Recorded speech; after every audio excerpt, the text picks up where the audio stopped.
अगर भगवान की शरण में नहीं होगे, भजन नहीं करोगे, तो आपके ऊपर बहुत से ऋण है, दुर्गति हो जाएगी।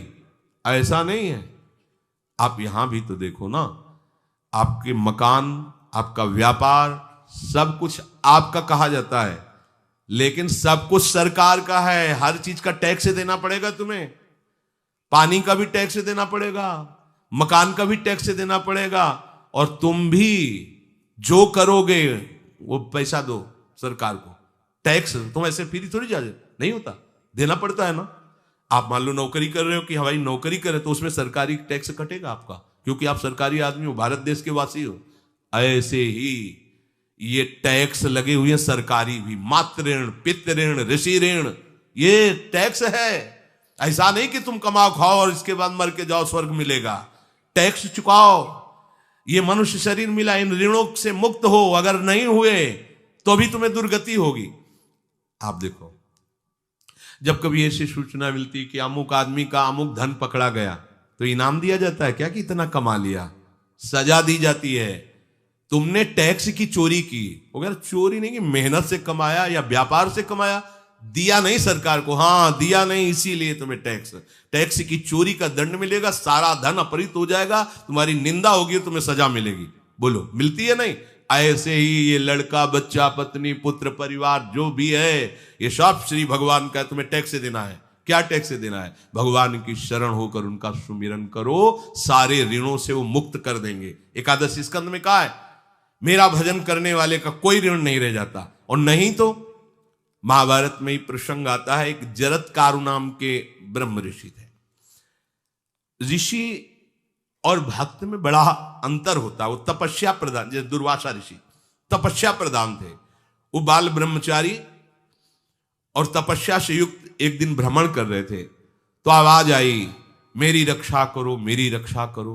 तो उस आवाज की तरफ बढ़े तो देखा कुएं में उल्टा लटके हुए हैं बहुत से ऋषि, और एक केवल तंतु है, एक केवल तंतु है जिसमें दो चूहे लगे हुए उसको भी काट रहे हैं, एक काला और एक श्वेत।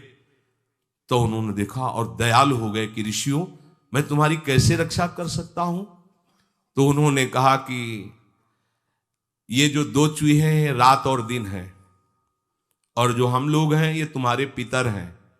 ये चूहे तुम्हारी आयु को काट रहे हैं, एक तंतु हमारे कुल में केवल तुम ही हो, और तुमने तपस्या की ठान ली, ब्याह किया नहीं, गृहस्थ धर्म में गए नहीं, पुत्र हुआ नहीं, तो तपस्या में, भक्ति में एक दम है कि सब ऋणों से मुक्त कर देगी। ये बात ध्यान रखना, तपस्वी अलग है, भक्त अलग। इसलिए पीछे चर्चा आई थी कि तपस्वियों से भी अधिक, ज्ञानियों से भी अधिक, कर्मकांडियों से भी अधिक वो मेरा भक्त योगी होता है।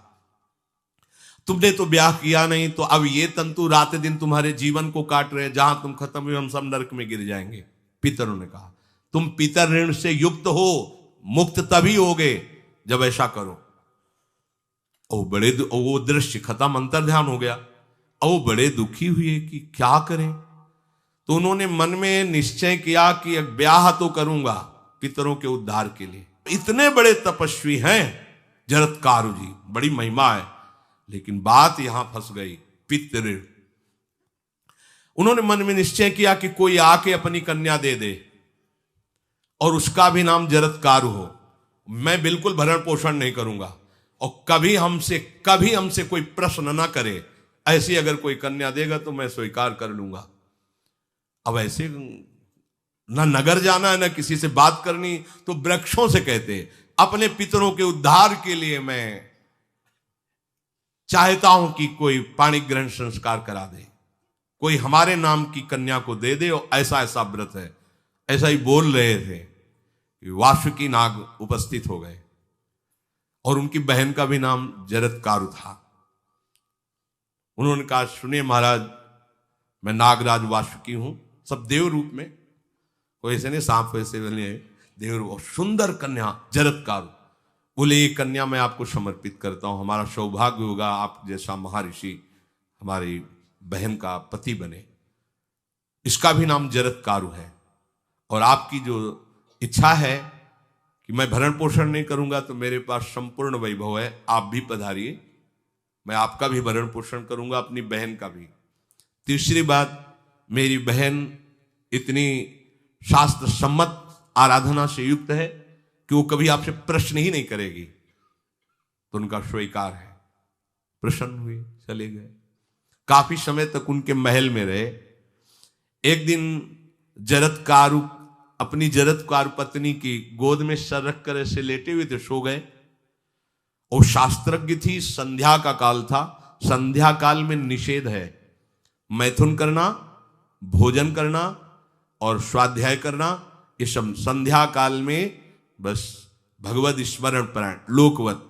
लेकिन हमारे यहाँ महारानी जी की संध्या आरती और संध्या भोग लगने के बाद ये इसीलिए वृंदावन धाम इसका कहीं भी ये वेदान्नपि संन्यस्त, वेदों से भी ऊपर उठी हुई रसमयी रसोपासना है। प्रियालाल की महल है। ये जगत सिद्धांत नहीं है, ये जगदीश का भी सिद्धांत नहीं है, ये प्रेम सिद्धांत है। वृंदावन नित्य विहार रस है, इसलिए इसको बीच में बता देते हैं कहेंगे दूसरे को तो। और यहाँ शाम के तो भोग ही लगता है, गान बजान होता है, बकाया सिद्धांत है। आंख मूंद करके या तो गायत्री जप या जो गुरु मंत्र चुपचाप शांत भाव से जपे, ऐसा। अब वो इस चिंता में थे कि मेरे पति का धर्म जा रहा है और मैंने आज तक कुछ बोला नहीं अपने पति से। अगर बोलती हूं तो हो सकता है ये नाराज हो जाए और छोड़कर चले जाए। अगर मुझे छोड़ देते हैं और इनका धर्म बचता है तो ये ठीक बात रहेगी। कितनी विवेकवान है। अगर ये सोते रह गए और सूर्य अस्ताचल को चले गए तो इनका धर्म लोप हो जाएगा। ये मैं होने नहीं दूंगी, अपने पति का धर्म लोप नहीं होने। और वो उस समय भी केवल एक लंगोटी लगा के रहते थे, अस्थिमात्र हो रहे शरीर। वहां भी ऐसा नहीं कि दूल्हा बन करके सज, नहीं, वैसे ही केवल पितरों की तृप्ति के लिए उन्होंने बात स्वीकार की थी। उन्होंने कहा महाराज उठिए, संध्या का समय है, शास्त्र निषेध करता है इस समय सोना नहीं चाहिए, नहीं आपके धर्म का लोप हो जाएगा। महाराज उठिए, सूर्य अस्ताचल को बस पहुंचने ही वाले हैं, उठिए। उठे एकदम लाल आंख करते हुए, तुमने हमें टोका कैसे, तुमने हमसे प्रश्न कैसे कर दिया, मैं अभी तुम्हारा त्याग करता हूं। बोले स्वीकार है, आपके धर्म का लोप ना हो।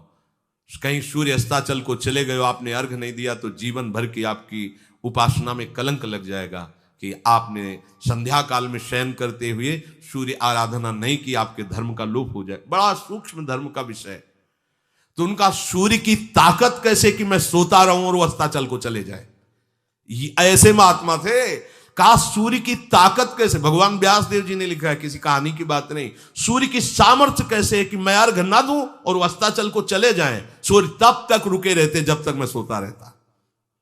पर तुमने टोक दिया, अब मैं चला। जब चले तो उन्होंने कहा हमारे गृहस्थ धर्म का जो फल होता है, आपके पाणी ग्रहण स्वीकार का जो फल होता है, उसको बिना दिए आप कैसे चले जा रहे हैं। तो उनका आस्ति वो है, चले गए। उसी से आस्तिक मुनि का प्रादुर्भाव हुआ और उन्होंने आगे बड़ा चरित्र है उनका, आस्ति, तो उसी से नाम रखा आस्तिक। आस्तिक उन्होंने जन्मेजय की यज्ञ को बंद किया। आप सोचो, एक पितर की तृप्ति के लिए उनको ये सब करना पड़ा।